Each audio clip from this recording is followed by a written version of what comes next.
ခန္ဓာကိုကြွားရောက်လာကြတဲ့ဂုဏ်တီရှိလူချင်းများအားလုံးမင်္ဂလာပါကျွန်တော်ကတော့ how to manage diabetes well သွေးကြိုစီးကြိုယောဂကိုဘယ်လိုကောင်းအောင်ကုမလဲဆိုတာကိုပြောကြားသွားမှာဖြစ်ပါတယ်ဒါဆရာဝန်တွေဘက်ကဆရာမတွေဘက်ကလည်းတင်းလျော်တဲ့နော်ဒီပြည့်စုံတဲ့ဆေးကုသမှုတွေစောင့်ရှောက်မှုတွေပေးနေသလိုတစ်ဖက်ကလည်းနော်ဒါစီးကြိုရှိတဲ့သူတွေနေတဲ့လေမှန်ကန်တဲ့နေထိုင်စားသောက်မှုဘဝပုံစံတွေကိုလိုက်ရောနော်လိုက်လုပ်ဖို့လိုပါတယ်နောက်တစ်ခုကတော့သွေးကြိုတက်စစ်စီမှန်မှန်မကြခဏမှန်မှန်စစ်စီစောင့်ကြကြည့်ရှုဖို့လည်းလိုပါတယ်ခုနကဆရာကြီးတင်းဆွေလာမင်းရှိသလိုနော်ကျွန်တော်တို့နောက်ဆက်တွဲယောဂတွေမဝင်ရအောင်နော်ကျွန်တော်တို့ရဲ့သွေးတွင်းတရားဓာတ်တွေကိုနော် target range လို့ခေါ်တဲ့ဒီသတ်မှတ်ထားတဲ့ဆရာဝန်တွေကနော်ဒီရဲ့သွေးကြွားဒီလောက်ပဲရှိရမယ်ကြားပဲရှိရမယ်သုံးလပြန်မြသွေးကြွားဒီလောက်ပဲရှိရမယ်ဒါကိုသတ်မှတ်ပေးထားတဲ့ဘောင်တွင်းမှာကျွန်တော်တို့ကရှိအောင်ထားမှာဖြစ်ပါတယ်အဲ့တော့နော်ဘယ်လိုကုသမလဲဆိုတာကိုတော့ကျွန်တော်နော် American ယောဂထိန်းချုပ်ရေးဘူဌာနနော် CDC ရဲ့ညွှန်ကြားချက် recommendation လေးနဲ့ကျွန်တော်ပြောသွားမှာဖြစ်ပါတယ်အဲ့တော့ CDC ကဘာပြောထားလဲဆိုတော့ everything you do to take care of yourself health အဲ့တော့ဒါစီးကြိုရှိတဲ့သူတွေအနေနဲ့ဟာစားတော့တွေထိန်ရတယ်ဆေးတွေတောက်ရတယ်လေ့ကျင့်ခန်းတွေလုပ်ရတယ်နော်ပြင်ပန်းတာပေါ့နော်အမြဲတမ်းတတိနဲ့ရှင်ပြီးတော့နော်တတိနဲ့နေထိုင်စားတော့ဆင်ခြင်ပြီးတော့ဆေးလေးမှန်မှန်တောက်ရတာနော်စိတ်မပြတ်ပါနဲ့တဲ့နော်ကိုလုံးတဲ့အရာမှန်သမျှတစ်ချိန်ကိုအတွက်နော်ထောက်ဖြစ်ပါလိမ့်မယ်တဲ့နော်အခုလဲနော်စင်စင်ချင်းတတိလေးနဲ့နေထိုင်စားတော့နော်ကုသနိုင်မယ်ဆိုလို့ရှိရင်အမြဲတမ်းနော်သင်အတွက်အထောက်အကူလေးဖြစ်ပါလိမ့်မယ်တဲ့ဒါကြောင့်ကျွန်တော်တို့အနေနဲ့ဒါစီးကြိုကုတယ်ဆိုရင်နော်ဆရာဝန်ကြီးကအားကိုပဲမနေပဲနဲ့နော်ကိုကလည်းအစားတော့နေထိုင်လေးထိမ့်ဖို့လိုပါတယ်နော်နောက်တစ်ခုကတော့နော်ကောက်ရုံကြီးလို့တစ်ချက်တည်းလည်းမဟုတ်ပဲနဲ့အမြဲတမ်းနော်ကျွန်တော်တို့ကနော်ထိမ့်သိမ့်နေဖို့လိုပါတယ်အဲ့တော့အရေးကြီးဆုံးကတော့အမြဲတမ်းတတိနဲ့နော်နေထိုင်စားတော့ပြုမှုကိုအရေးကြီးပါတယ်နော်နောက်ကျွန်တော်တို့ဒီသက်လုံးနေထိုင်စားတော့ခဲ့တဲ့ပုံလဲကျွန်တော်တို့ကပြောင်းလဲရမှာဖြစ်ပါတယ်နော်ဘာဖြစ်လို့လဲဆိုကျွန်တော်စီးကြိုဖြစ်သွားပြီဆိုတာနဲ့နော်စီးကြိုကာကွယ်ကုသဖို့အတွက်ကျွန်တော်တို့အချိန်ပေးရပါလိမ့်မယ်နော်စိုက်ထုတ်ရပါလိမ့်မယ်ဆိုလိုတာတော့ခုနပြောသလိုပေါ့အရင်တော့အတိုင်းနေထိုင်စားတော့မှုနဲ့နော်ဆက်သွားမယ်ဆိုလို့ရှိရင်တော့နော်ကျွန်တော်တို့စီးကြိုကုသရေးတွေဟာအောင်မြင်မှာမဟုတ်ပါဘူးအဲ့တော့ဒီဟာတွေကလည်းခုနနော်ကျွန်တော်ကတော့စီးကြိုဘယ်လိုနေထိုင်ကုသမလဲ management introduction အနေနဲ့နော်ဒီတမ်းမိတ်ဆက်အနေနဲ့ပဲပြောမှာဖြစ်ပါတယ်အသေးစိတ်ကိုတော့နော်သက်ဆိုင်ရာပညာရှင်များပြောကြားဖို့မှာဖြစ်ပါတယ်နော်အရေးကြီးတာတော့အာဟာရပြည့်ဝတဲ့အစားအစာတွေကိုဦးစားပေးစားရပါနော်အဲ့တော့အသီးရွက်တွေများစားမယ်အသားဆိုလဲနော်အစီမပါတဲ့အသားနော်အစေးအဆန်များတဲ့အသီးနှံနော်နောက်ကျန်းမာရေးနဲ့ညီညွတ်တဲ့မပြေဝစီတွေကိုကျွန်တော်တို့ကစားရမှာဖြစ်ပါတယ်အဲ့တော့စားရင်ကျွန်တော်တို့နော်ဒီမှာသူတို့ American သတ်မှတ်ထားတဲ့နော် eating healthy plate ဆိုရင်ကျွန်တော်တို့ carbohydrate ဆန်တို့ဂျုံတို့ခောက်ဆွဲတို့တော့မပါတယ်တော့ပါပဲနော်တတ်နိုင်တယ်လို့နော်ကျွန်တော်တို့ကအသီးရွက်တွေနော်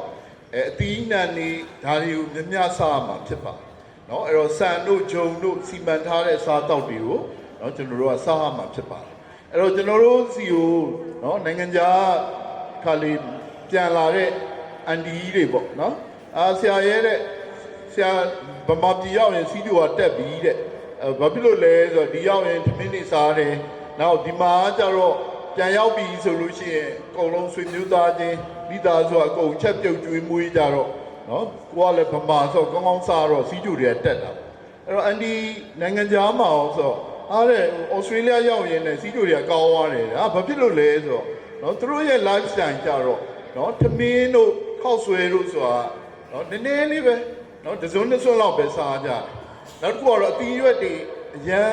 နော်အန်ဒီဟိုရောက်ရင်လည်းသမီးနဲ့ချက်ပြုတ်ရတယ်ပေါ့နော်ကိုဝိုင်းလောက်ရတယ်သူတို့မှလည်းဒီမှာလူကျွန်တော်တို့နော်အိမ်ကူတွေပါမငှားနိုင်အကုန်လုံးနော်ချက်ပြုတ်စီမံစားတော့တဲ့ခါကျတော့စီးကြိုတွေကပြန်ကောင်းသွားတယ်တဲ့အဲ့တော့နော်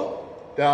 သူ့ရဲ့အဓိကတော့ကျွန်တော်တို့ healthy lifestyle เนาะအဲ့တော့တတ်နိုင်သလောက်ကျွန်တော်တို့ဂစီတက်သမင်းခောက်ဆွဲဒါတွေကိုကျွန်တော်တို့ကလျှော့စားမှာဖြစ်ပါတယ်เนาะအဲ့တော့ဆန်လုံးညိုကတော့ကျမတွေအတွက်ကောင်းတယ်ဒါပေမဲ့စားရတာเนาะနည်းနည်းတော့เนาะအစာတော့ကြည်တယ်ကျွန်တော်တို့လည်းစားကြည့်တယ်သို့တော်လည်းနည်းနည်းစား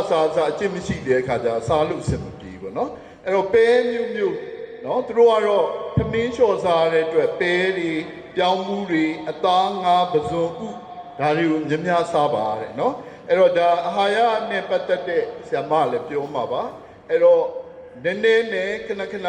စားဖို့လိုပါတယ်ဘာဖြစ်လို့လဲဆိုရင်ကြိုက်တဲ့ခါရမ်းစားလိုက်မယ်မကြရင်လျှော့စားလိုက်မယ်ဆိုလို့ရှိရင်နော်စီးကြိုတွေကအတက်ကြတွေကြမ်းမယ်အဲ့ဒါဆိုလို့ရှိရင်ခုနပြောတဲ့နောက်ဆက်တွဲနော်သွေးကြောကြီးတွေထိလို့လေဖြတ်မယ်နှလုံးသွေးကြောပိတ်မယ်နော်သွေးကြောအသေးလေးတွေထိတဲ့မျက်စိထိမယ်ကြောက်ကတ်ထိမယ်နော်ဒီဟာတွေဖြစ်လာမှာဖြစ်ပါတယ်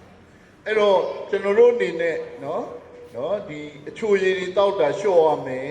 နော်တကြားလုံးနေစားတယ်နော်ဒါတွေကိုလျှော့ရမယ်နောက်တစ်ခုကတော့တကြားနဲ့လှုပ်ထားတဲ့မုတ်တွေလျှော့ရမယ်နော်အဲ့တော့နော်သွေးတိုးတို့နော်နောက်နှလုံးသွေးကြောကျင်းစီတဲ့ဒီဖြတ်စီတဲ့သွေးစီဓာတ်များတဲ့နော်ပြဿနာတွေကလည်းစီးကြိုနဲ့တွဲလာပါတယ်ဒါကြောင့်ချိုလွန်းငံလွန်းအစီများလွန်းနဲ့အစာတွေကိုရှောင်ကျဉ်ဖို့လိုပါတယ်အဲ့တော့သူတို့ရဲ့ recommendation ကတော့နော်အစာချက်ပြုတ်ဖို့အချိန်ပေးရမှာဖြစ်ပါတယ်တဲ့ကျွန်တော်တို့ကစီးကြိုဖြစ်သွားပြီဆိုရင်နော် ready made food တွေပေါ့ဆိုင်မှာဝယ်လို့ရတဲ့ဟာနော်အလွယ်တကူအသင့်စားတောက်တွေရှောင်အောင်မှာဖြစ်ပါတယ်အိမ်မှာချက်တဲ့စားတောက်တွေကနော်ခုနပြောတယ်နော်အရသာအတွက်လည်းကောင်းတယ်နော်နောက်တစ်ခုကလည်းကျန်းမာရေးနဲ့လည်းညီညွတ်ပါတယ်ဒါကြောင့်နော်ကျွန်တော်တို့အနေနဲ့နော်အိမ်မှာချက်ပြုတ်တဲ့အချိန်ပို့ပြီးဖို့အရေးကြီးပါတယ်နော်တဏ္ဍာတော့နော်ဒီစီးကြိုသမားအတွက်အသင့်စားတွေကနော်ကျန်းမာရေးအတွက်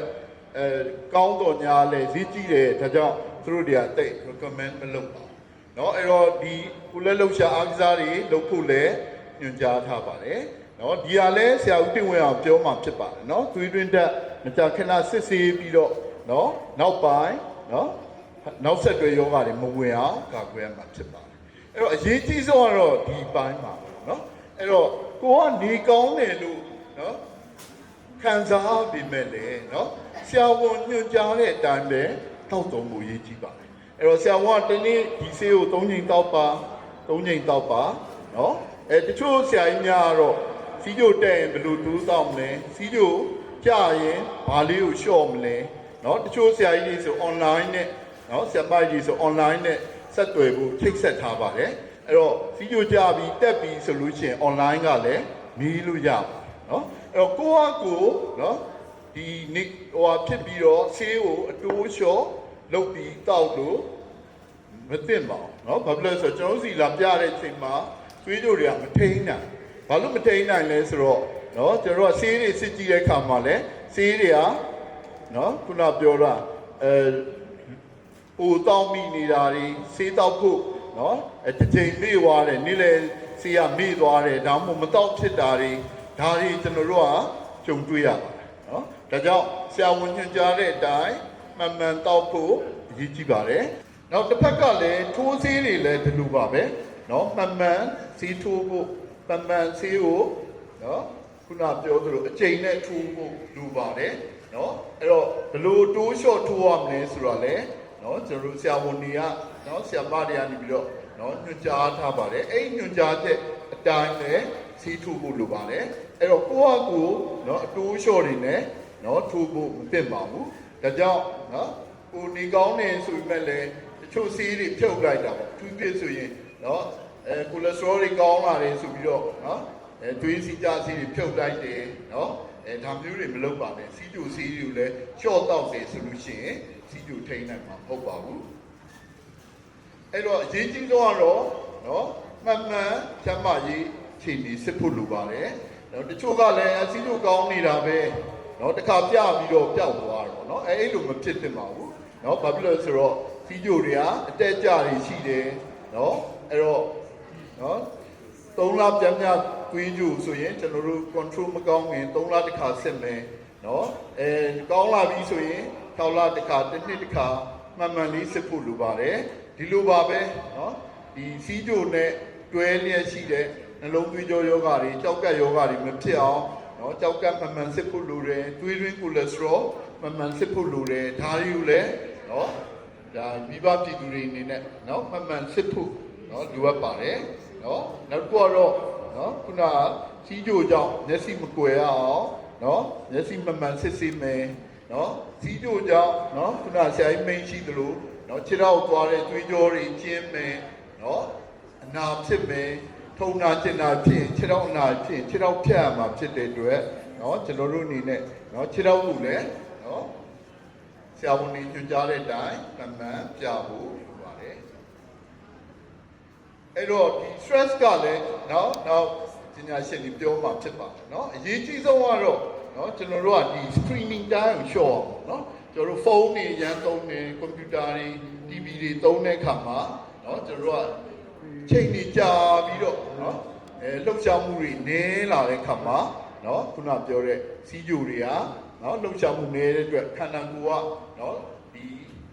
ကစီဓာတ်တွေအစီဓာတ်တွေနော်လောင်ကျွမ်းမှုတွေနည်းလာတဲ့အခါမှာစီးကြိုတွေကတက်လာဒါကြောင့်ကျွန်တော်အနေနဲ့နော်7မိနစ်ပဲဖုန်းသုံးမယ်7မိနစ်ပဲသုံးပြီးရင်ရပ်ထားမယ်နော်ဒီ screen time လို့ခေါ်တဲ့နော်ဒီဖုန်းသုံးတာတွေ TV ကြည့်တာဒါတွေရှော့အောင်မှာဖြစ်ပါတယ်နော်ကျွန်တော်တို့နားပြီးရင်ကိုလက်လှုပ်ရှားမှုလေးကျင်ကန်လေးလုပ်မယ်နော်ဒါမျိုးလေးလုပ်ရေးကြီးသွားတော့ time management ပါပဲနော်ဒါကျွန်တော်တို့ဆရာကြီးပြည့်စုံလိုက်ကျွန်တော်တို့အမြဲတမ်းပြီးသလိုကျွန်တော်တို့အပိုင်းကြီးလေးပိုင်းခွဲလိုက်ပါအလုပ်တစ်ခုကအရေးကြီးလား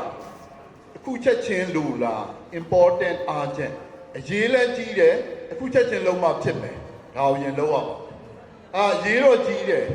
နော်နည်းနည်းချိန်ဆောက်လို့ရတယ်ဆိုရင်ဒုတိယဆင့်တော့အရေးတော့တိတ်မကြီးဘူးနော်ဒါပေမဲ့လည်းလုံးမကောင်းမယ်လူငွေလုပ်ငန်းတွေပါလေဆိုရင်နော်ဒါကိုလည်းတတိယဆင့်လောက်ရမယ်အရေးလည်းမကြီးဘူးနော်